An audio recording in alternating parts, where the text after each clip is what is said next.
Dito guys sa Bakwag ako ngayon. Dito sa beach sa Bakwag. Oh, dito may zipline dito guys.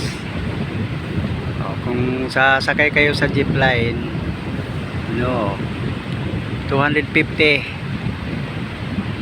yung bayad. Pero kung maglakad lang kayo guys, dito no, 100, 100. Papunta dito sa isla sa may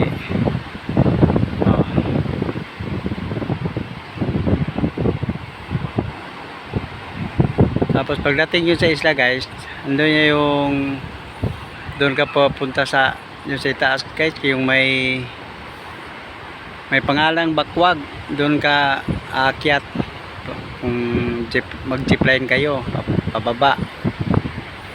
Oh, ang haba guys. Yun ang isla guys dito.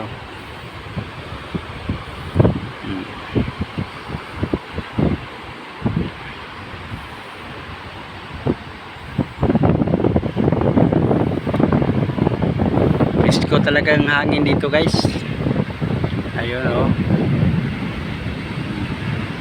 Diyan kami nakatambay guys.